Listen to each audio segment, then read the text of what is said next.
Salve, salve, meus nobres, tudo firmeza? Já te disse, já te falei, promessa é dívida, eu tô aqui para cumprir com o meu sacerdócio, tá certo? Vejamos, tivemos uma votação muito parelha entre suspensão condicional do processo e suspensão condicional da pena, tá bom? Por uma questão de hoje, vou começar abordando o tema suspensão condicional do processo e você é meu convidado especial para caminhar no maravilhoso mundo do processo penal. Vamos comigo! Doutores, inicialmente eu preciso entender o que é suspensão condicional do processo. Já falei, vou repetir, nosso direito penal, nosso processo penal, ele tende a ser lógico, ele quer ser lógico, tá certo? Olha o nome, suspensão condicional do processo, ou seja, eu vou suspender o processo mediante uma condição, tá bom? Aí você pode falar, pô, Cleiton, maneiro, interessante, legal, gostei, como é que funciona? Eu vou primeiro te perguntar, você sabe onde se localiza a zorra da suspensão condicional do processo?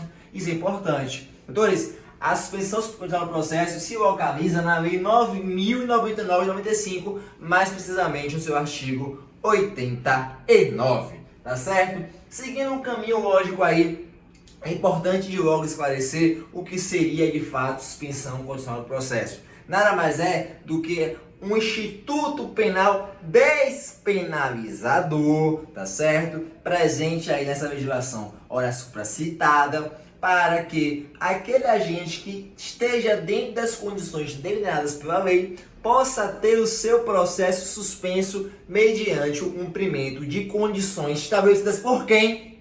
Pelo Ministério Público, tá certo? E aí, Cleiton, quais são essas condições? Qualquer um vale, de qualquer jeito, de qualquer modo? E a resposta, como sempre, é claro que não, amigo. Vem comigo e vem compreender quais são os requisitos de cabimento para que ocorra aí a possibilidade de proposta de suspensão condicional do processo pelo Ministério Público, tá certo? Vem cá. Qual o primeiro requisito a ser observado? A pena mínima. A pena mínima tem que ser igual ou inferior a 1 ano para que se possa aí ter cumprido o primeiro requisito de admissibilidade / cabimento da suspensão condicional do processo. E é só isso, Cleiton? Não. Vem com o pai. Qual o segundo ponto? Não pode ser réu em outro processo. É isso mesmo. Não pode estar respondendo nenhum outro processo aí na esfera criminal. Tem mais coisa? Tem. E essa, preste atenção. Ó, escute comigo. Não ter sido condenado por outro crime. Achou tranquilo, né? Vou ler mais uma vez. Não ter sido condenado por outro crime. Eu falei crime, não falei infração penal. Ou seja, crime é crime.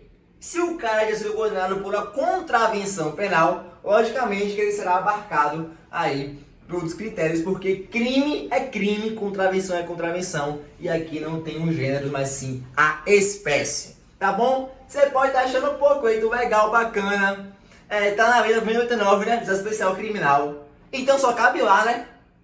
E a resposta é não, não cabe só no Justiça Especial Criminal, doutores. Muita gente se passa e é um erro assim, até o quanto grosseiro, em relação à admissibilidade da suspensão condicional do processo. A própria redação do artigo 89 prevê que é possível a extensão, tá certo? Ou seja, pode haver suspensão condicional no processo fora do juizado especial criminal, completamente possível. Basta que seja aqui respeitado esses critérios. Você pode ligar a suspensão a crime não potencial ofensivo, mas como eu disse, tire isso da sua mente que, por exemplo, o delito de estelionato, que é de 1 a 5, pode haver suspensão. Furto, pode ter, e por aí vai, tá certo? Doutores, é importante também trazer os entendimentos dos nossos saudosos tribunais superiores, tá certo? Em que pese o momento, aspas, correto para que seja oferecido a suspensão condicional do processo, seja na denúncia pelo Ministério Público, existe possibilidades que abarcam aí a propositura dessa suspensão a qualquer momento, tá bom? Inicialmente, eu queria ler com vocês a súmula de número 723 do nosso saudoso STF, tá certo? Vamos à leitura aqui e tecer alguns comentários.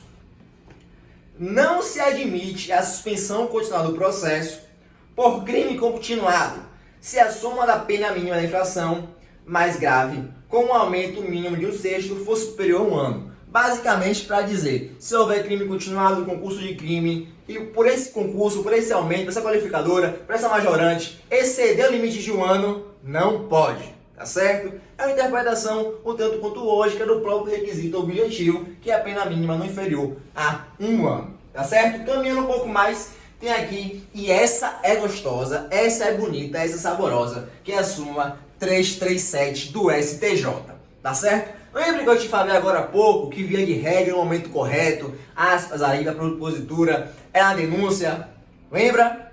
E a súmula 337 veio para caminhar no contrário do caminho inverso, tá certo? Por quê? Porque ela tem a seguinte redação: é cabível a suspensão condicional do processo na desclassificação do crime e ainda, olha só, na procedência parcial da pretensão punitiva. Vem comigo, o camarada está sendo processado por roubo. Roubo não cabe, é pena superior a 1 ano, beleza? E aí, durante a instrução processual, se percebe que na verdade ele cometeu foi furto. Desclassificou. Como desclassificou, será possível sim a propositura da suspensão condicional do processo, tá certo?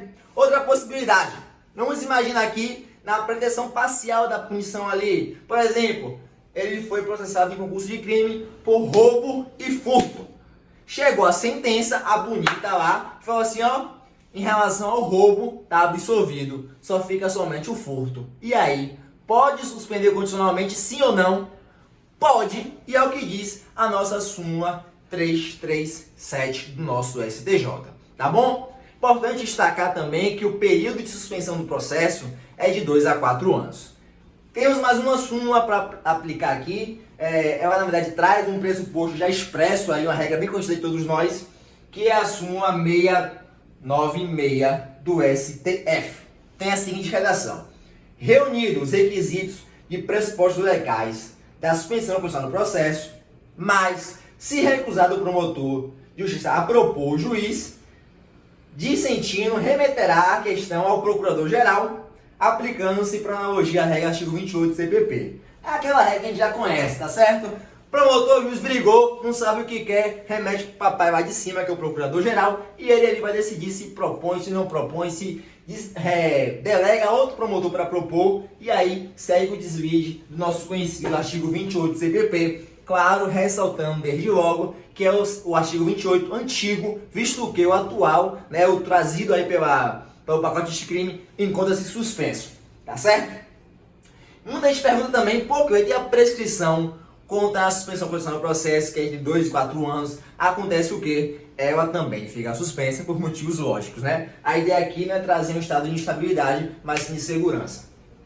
Por fim, muitos se questionam também qual é a consequência jurídica da aceitação da suspensão condicional do processo, e é a extinção da punibilidade, logicamente sem nenhum efeito penal, ou seja, não vai ter antecedentes, não vai ter nada, vai ficar tudo lindo, tá certo? Como eu disse, é uma suspensão condicional. O Ministério Público irá propor ali condições para que o agente possa ter esse instituto penal despenalizador aferido de fato, tá certo? Tal como comparecimento periódico à comarca, proibição de frequentar lugares e por aí vai. As possibilidades estão expressas no artigo 89, tá bom? Espero que tenha ficado claro.